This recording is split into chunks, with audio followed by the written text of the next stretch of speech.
Vi står her på Randersvej. Vi skal ud og blaffe i dag. Spillereglerne er enkle. Vi skal bare se, hvor langt vi kan komme. Vores første tur kom allerede efter 10 minutter. Tina er gammel blaffer, men stoppede på grund af en grim oplevelse. Ja, fordi han truede mig dengang, og så truede jeg ham med mit sorte peber og sorte bælte i karate og sådan noget, som jeg absolut ikke havde. Men jeg slap levende ud af bilen igen. Nu er vi så endt i Lisbjerg efter vores første tur som blaffer. Så nu skal vi videre. Efter 5 minutter fik vi vores næste lift af 70-årige Inger, som kørte os tilbage til Randersvej. Vores første lange ventetid varede over en halv time. Så blev vi samlet op af Marna, som havde en masse på hjerte. Jeg har sådan, også sidste år, jeg holdt ude på en resteplads, der var nogen, der holdt os ud, som om det var gået stykker. Det viste sig så at være sådan romanske cigøjnere der, så Okay. jeg låste bilen, og de skulle jo sælge smykker, og de skulle have kort, og de havde penge, og hun er sukkersyg, og så sagde jeg, det er fint, jeg kan nemt ringe til politiet, de kan sagtens hjælpe mig.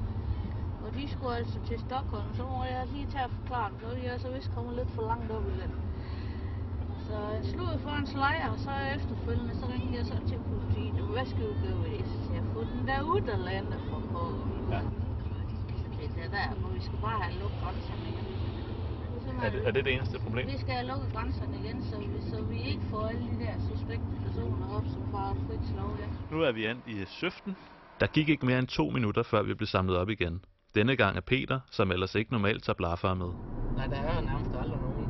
Der er aldrig nogen, okay. Men man må sige, at dem der er, de ser godt ud. Tak. Og det er hyggeligt, og det lugter også godt. Men vil I ikke også høre om trafikpolitik nu, jeg er i gang? Trafikpolitik? Ja.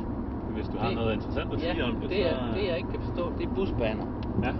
Det er virkelig noget af det, jeg ikke kan forstå. Hvad er det, du ikke kan forstå? Fordi dem, der kører bus, det er dem, der er så uvigtige for deres arbejde, at de får så lav en løn, de ikke har råd til at købe en bil. Dem stabler man i en bus, og så er det vigtigt, at de kommer hurtigt frem. Det kan ikke passe, så har de fået noget mere løn, hvis det er vigtigt, at de kommer hurtigt. Ja, hvorfor skal man ofre så mange penge for dem, der har sådan et dårligt arbejde? Alle de dumme, der har et dårligt arbejde, hvorfor skal de hurtigt frem og meget? Det er vel fordi, at det er et velfærdssamfund, hvor man skal gå ud til alle, selv dem, der ikke tjener så meget. Det er, de må have tid nok. De må have tid nok? Ja. De skal vel arbejde lige så meget, som du skal? Nej, de skal sikkert arbejde mere. Ja. Ja. Og har de så tid nok? Ja, okay. Nå, okay. Ellers kan de bare få 2 kroner.